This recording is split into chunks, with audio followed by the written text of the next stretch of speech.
Hello, Muslim friends of the world.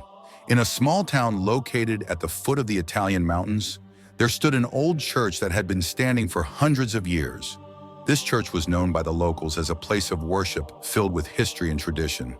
However, behind the church's sturdy walls, there was a highly controversial priest. His name was Father Francesco, a man who spoke more with anger and hatred than with love and compassion. Father Francesco never hid his views on other religions, especially Islam. He deliberately spread hatred and lies about the Prophet Muhammad in every sermon. For this priest, only Christianity was true, and everything else was a lie. On a bright day, the church was filled with congregation members who had come to listen to the sermon. Fresh air flowed from the church's large windows, and the soft sunlight illuminated the interior. However, a sense of tension hung thick in the air. Father Francesco, already prepared at the pulpit, gazed at the congregation with a proud look. "Do you know who Prophet Muhammad is?" he said, his voice echoing throughout the church. "A man who claimed to be a messenger of God, yet his teachings are filled with violence, lies, and deception. There's nothing to learn from that man except chaos." These words cut sharply, piercing the hearts of some present, but most of them stayed silent, just following along. They dared not speak up, afraid their voices would be considered disgraceful. At the back row, a young man named Marco sat in contemplation. He was not particularly religious, but the words of Father Francesco, insulting the Prophet Muhammad, disturbed him. Marco was not a Muslim, but he had heard about Islam from friends who came from other countries. He knew a little about Prophet Muhammad, that he was a figure highly respected by Muslims, though he didn't know much about his teachings. However, despite his confusion, a growing curiosity began to stir within Marco. What was wrong with the teachings of Prophet Muhammad? Why did this priest hate him so much? Meanwhile, Father Francesco continued to rant. "Prophet Muhammad taught violence and hatred. There's nothing to be proud of in these lies," he shouted, his eyes burning with fervor. But some of the congregation began to feel something was wrong. Beneath the surface, there was a growing discomfort. They started to doubt the priest's words, filled with so much hatred. One such family, sitting at the front row, began to feel uneasy. The father, who had initially just followed the flow of the priest's speech, started looking at his wife with concern. He felt something strange about the way the priest cursed someone they didn't even know personally. "I say again, Muhammad's teachings are nothing but lies. Don't fall for that slander," shouted Father Francesco, as the congregation began to feel more divided. Amidst this tense atmosphere, Marco, sitting in the back, slowly shifted his gaze to the outside of the church. The sky, which had been clear, began to turn overcast. A gust of wind blew strongly, as if conspiring with Marco's state of mind. There was something wrong. A small voice inside him whispered, "Why don't you learn more about the person being insulted?" At that moment, Marco felt the rising tension. Within him, curiosity and doubt started to grow. Not only about Father Francesco, who was so certain of his hatred, but also about the teachings that were being so belittled. Was this true? Were the teachings as the priest claimed? Or perhaps there was something bigger behind all of this? However, Marco couldn't speak now. The rest of the congregation remained silent, bound by a deep fear. Although doubt was beginning to grow in their hearts, they didn't know what to do. They felt that what the priest said was the truth, and it had to be accepted without question. The atmosphere in the church grew more tense. Father Francesco continued his sermon with fervor, not noticing the doubt starting to spread among the congregation. He sought to win their hearts with words filled with hatred, but he didn't know that this tension would soon erupt into something much bigger, an event that would change their lives forever. Outside the church, the sky grew darker, and the strong winds began to sway the trees in the churchyard. No one knew that something great was waiting to test Father Francesco's arrogance and hatred and change the fate of every person present there. The atmosphere in the church grew more intense. Although Father Francesco continued his passionate sermon, more and more of the congregation began to feel uncomfortable. They might not be able to speak out loud, but the tension among them was palpable. Each word that came from the priest's mouth, insulting Prophet Muhammad, felt like a heavy burden in their hearts. Marco, who was already feeling pressed, tried to calm himself, but his heart couldn't stop questioning. Why was the priest so determined to defend the teachings he was insulting? Was something wrong here? His thoughts kept swirling. From time to time, he glanced left and right, observing the expressions of those around him. Some remained silent, some looked down, while others appeared increasingly restless. Suddenly, a loud thunderclap shook the entire church. The sound startled the congregation. They turned toward the large windows facing outside, only to see the sky changing rapidly. What had once been clear was now filled with dark, thick clouds moving quickly. It seemed as though nature itself was angry. Father Francesco, who felt above everything, did not realize what was happening. Even the thunder that shook the church didn't seem to disturb him. Instead, he raised his voice even more. Listen carefully. What Prophet Muhammad taught is not the truth. Only through Jesus can we attain salvation. Only Jesus is the way, the truth, and the life, he yelled loudly. However, as he spoke these words, the wind suddenly picked up, blowing violently.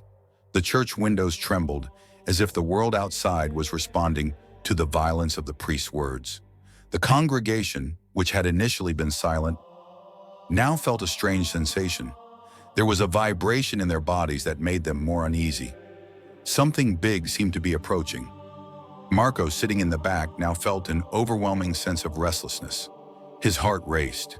He could no longer suppress the fear and anxiety. Without realizing it, he stared at the sky through the church window. He saw the dark clouds moving so quickly, as if covering the entire sky. Suddenly, he felt his body being pulled by an invisible force. A soft voice whispered within him, "This is the moment. This is a warning." Then a huge bolt of lightning struck with a deafening roar. All the lights in the church flickered, and the thunder shook the church walls as if the heavens and the earth were joining together in an uncontrollable fury. The panicked congregation began to stand and rush toward the doors, but strangely, the doors seemed to lock themselves. The atmosphere grew even more ominous. Father Francesco, still speaking passionately, suddenly felt his body pressed by something incredibly heavy. He staggered for a moment, then slowly collapsed until he hit the floor with a loud thud. There were no words to explain it. The priest's body seemed to lose all strength, and he lay motionless in front of the altar, as though lifeless. His face was pale, his eyes wide open, and his mouth shut tightly as if he couldn't say a word. The atmosphere in the church changed drastically. The congregation, who had been panicking, stopped running. They looked at the priest lying on the floor. Some approached to check if he was still alive, but nothing could be explained. Father Francesco remained motionless, his body stiff and frozen like a statue. The sound of thunder outside still accompanied the eerie silence inside the church. Marco, who felt an immense sense of anxiety, felt a strong vibration within himself. A fear he had never experienced before swept over him. He approached the priest's body, and in that moment, a strange feeling overcame him, a knowledge that could not be explained. This isn't just about this priest. This is a sign from Allah, Marco thought, his heart filled with a heavy yet certain feeling. A voice inside him reminded him of things he had once heard about God and his signs. Something bigger, something more than just thunder or rain, was happening. The remaining congregation members in the church stood in silence. They didn't know what to say. Some began to whisper, but no one dared speak out loud.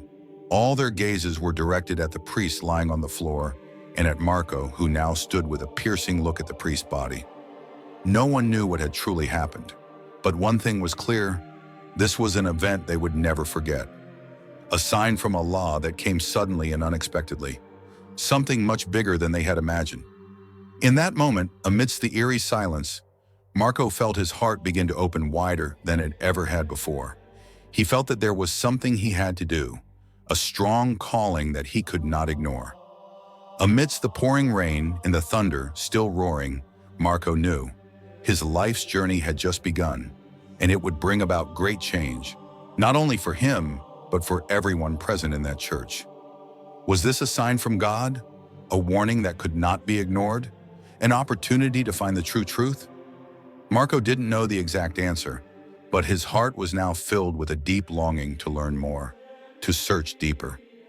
Outside the church, the pitch-black sky seemed to signal an even greater sign. The punishment had arrived. The church is now in a tense silence. All the congregation present, from the young to the old, seem confused. Their eyes are fixed on the body of Pastor Francesco, lying motionless in front of the altar.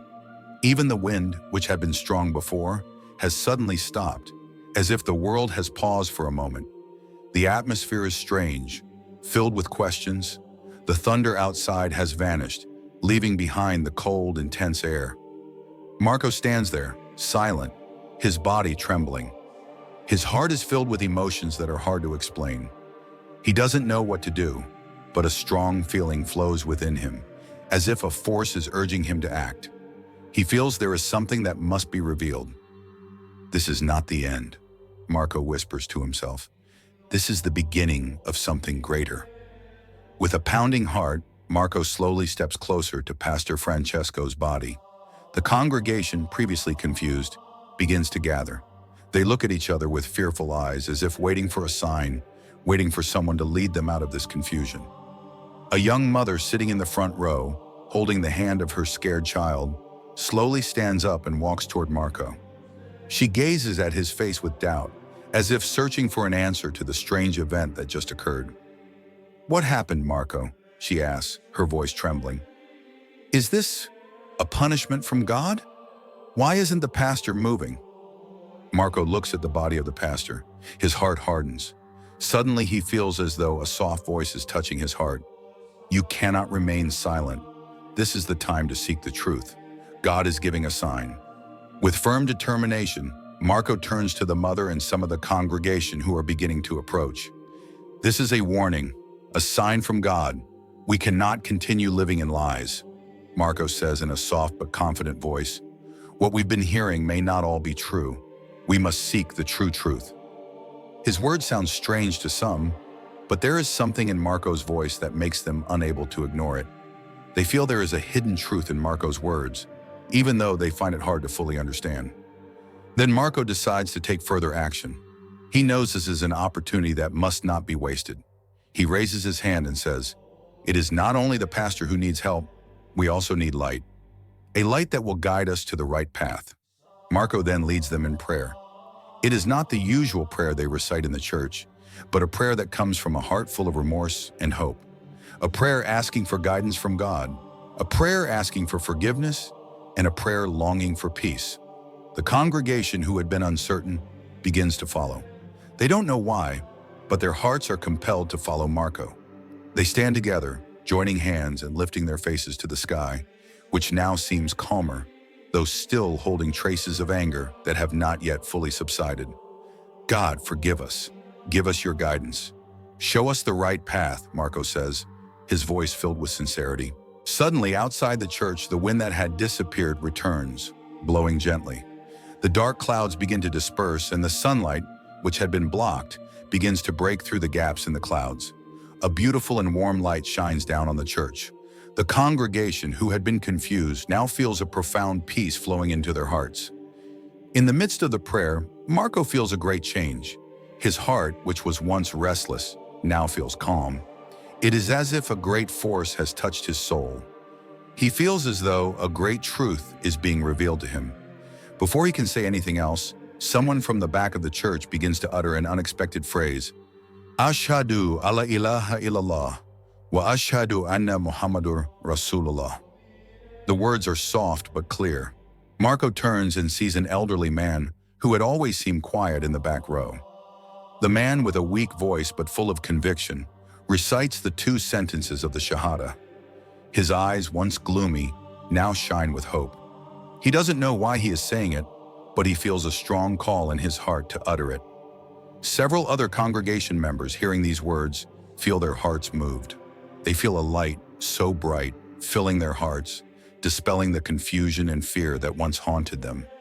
They too begin to recite the Shahada one by one, without being forced, without reluctance, only with a newfound awareness of the truth they have discovered. Marco, who stands silently for a moment, witnessing all of this, feels a strong vibration within him.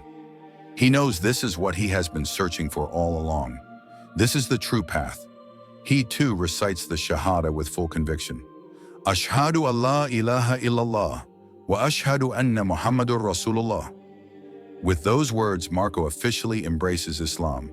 He feels that the world, which had once been dark, is now filled with a light that soothes his soul. And at that moment, the church, once filled with hatred for other religions, has now transformed into a place filled with tranquility and the guidance of Allah. Not only Marco, but all the congregation present now understand that truth comes in unexpected ways.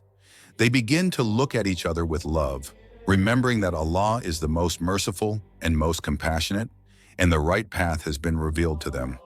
They are no longer trapped in hatred, but now feel the true peace in their new faith. The church, once filled with hatred and anger, has now become a place of guidance, a place where a new spiritual journey begins.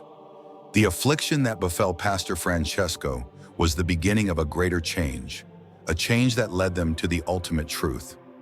After that day filled with extraordinary events, the church, once filled with confusion and fear, had now transformed into a place of peace.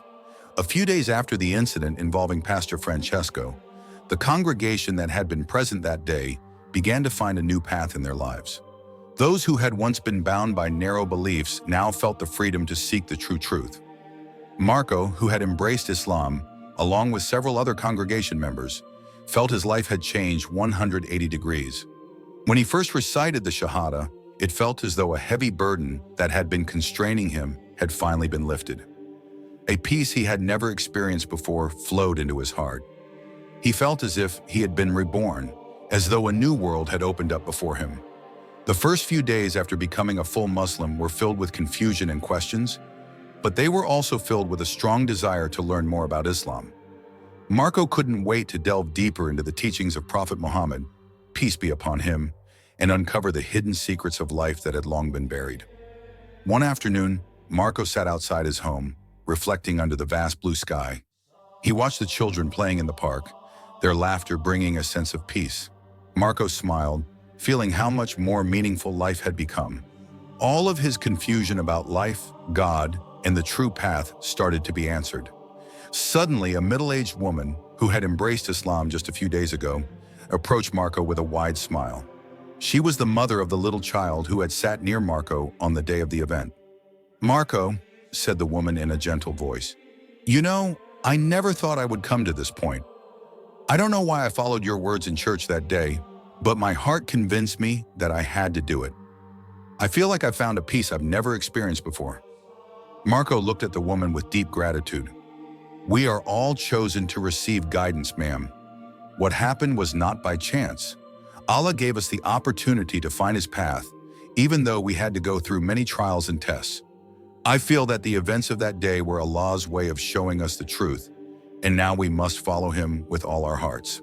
The woman nodded, her eyes shining. "I feel closer to God now. My prayers have become more sincere, more profound. Even my little child feels the peace in his heart. Everything feels different." Marco smiled, feeling the same peace. He realized this was the beginning of a long journey, not only for him, but for the entire congregation that had followed his lead.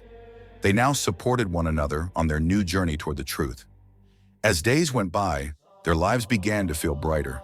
Marco and his new Muslim friends started learning together, studying the Quran, getting to know the Sunnah of Prophet Muhammad, PBUH, and learning how to live as good Muslims. They performed prayers together, shared stories, and strengthened each other in faith. One night, Marco sat with a new friend who had also just embraced Islam, a young man named Giovanni. They sat on Marco's porch, sipping warm tea, talking about their new lives. "Marco, I feel like I've woken up from a long, dark sleep," Giovanni said, his voice full of happiness. "Before this, I always felt like something was missing, like there was an emptiness in my life. But after I recited the Shahada, I feel like I found my true home." Marco looked at Giovanni, feeling the same joy. "Yes, that's exactly how it feels. I feel like my life is now more directed, clearer. Allah has shown us the right path, and we just need to follow Him." Giovanni smiled, looking at the sky, which was adorned with bright stars that night. "I never knew that Islam could bring such peace. I always heard about hatred and violence. But now I know that all of that is wrong. Islam teaches us to live in peace, to love one another." Marco nodded in agreement. "And we as Muslims have the responsibility to show that to the world. We must prove that our religion is one of love, peace, and truth. We need to teach others what we have learned." That night, the two of them made a vow not only to live in their newfound faith, but also to spread the truth about Islam to the people around them. They wanted to help those still trapped in confusion and hatred, just as they once were. In the following days, life in the town slowly began to change. Those who were once divided by hatred began to unite, respect one another, and learn to live together with love. The community began to realize that, despite differences in religion and beliefs, what truly mattered was how we live our lives with clean hearts and love. Pastor Francesco, who had lain motionless in the church, never woke up again. Some people said it was Allah's punishment, but for Marco and the other congregation members, it was a lesson. They learned that hatred would bring nothing but destruction, but love, compassion, and forgiveness are the paths to true peace. Now the church that had once been full of hatred had become a place of gathering for those seeking peace, those seeking truth. A new community living in the light of Allah's guidance, a community supporting and helping one another on their spiritual journeys. And in the quiet of that night, Marco looked up at the sky with deep gratitude. He knew his life had changed forever. Allah had shown him his path, and he would never turn away from it again. A new journey had begun, a life that was better, more peaceful, and filled with love.